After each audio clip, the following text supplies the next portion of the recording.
नमस्कार. AVP मराठीमध्ये आपलं सर्वांचं स्वागत आहे. शेगाव नगर परिषदेमध्ये प्रशासकीय कार्यकाळात एकाच ठेकेदाराला सर्व टेंडर कसे देण्यात आले याची ED मार्फत मुख्याधिकारी यांची चौकशी करण्यात यावी या संदर्भात निवेदन किंवा माहितीचा अधिकार दाखल करण्यात आला आहे. यावेळी प्रवीण मोरखडे काय म्हणाले बघूया सविस्तर. नगर परिषदेचा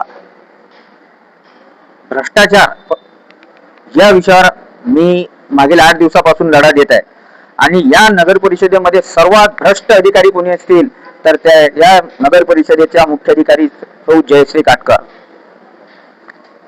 मागील 2023 तर आज तक आहेत एकाच कंत्राटदाराला विशाल ठाकरडे याला 200 कंत्राट देण्यात आले.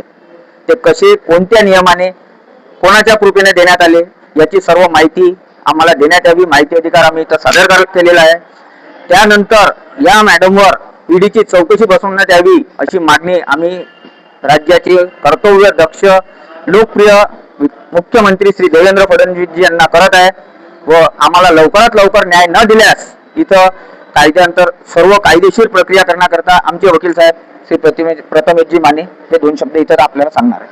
आता आम्ही सर्व कागदपत्र मिळण्याकरता अर्ज सादर केलेला आहे नगर परिषदकडे आणि याआधी सुद्धा काही कागदपत्र मिळण्याकरता अर्ज सादर केलेला आहे.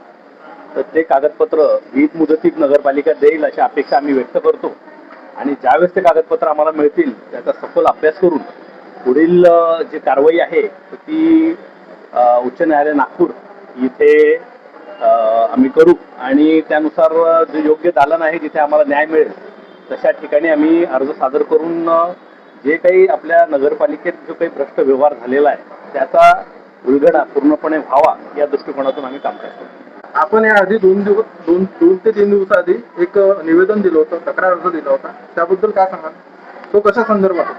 पूर्ण प्रशासकीय काळातील जे विकास कामे झाले त्यांचं स्पेशल ऑडिट आम्ही रीतसर यांना मागितलेलं आहे. 30 दिवसाच्या कालावधीनंतर आम्ही यांच्यासोबत कायद्यानुसार त्या संदर्भात बोलणं करतो. आपण सोशल मीडियाच्या माध्यमातून आज यूथ आयकॉन म्हणून ओळखल्या जातात आणि बऱ्याच तुमच्या सोशल मीडियाच्या ज्या पोस्ट आहेत त्या प्रचंड व्हायरल झालेल्या आहेत. या अनुसरून मला तुम्हाला असं विचारायचं आहे की तुम्ही उपोषणाचा सुद्धा इशारा दिला होता. हो, मला जेव्हा कायदेशीर न्याय मिळणार नाही तेव्हा मी आमरण उपोषण मी नक्कीच बसणार आणि मी तेव्हा एकटा लढत आहे की माझ्यासोबत कोणी आहे हे सर्व दिसून येईल. नगर परिषदेमध्ये जे काही कामकाजाची गती आहे ती आज कुठेतरी प्रशासकीय कार्यकाळासारखीच दिसत आहे.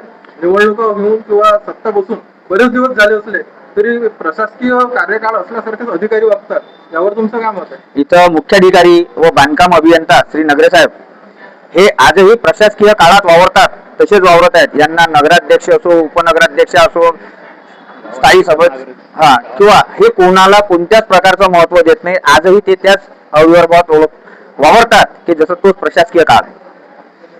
तुमच्या सांगाय तात्पर्य असं म्हणायचं का की नगरपालिका ही त्यांची खाजगी मालमत्ता आहे? हो, ते त्याचप्रमाणे वावरत आहेत इथं.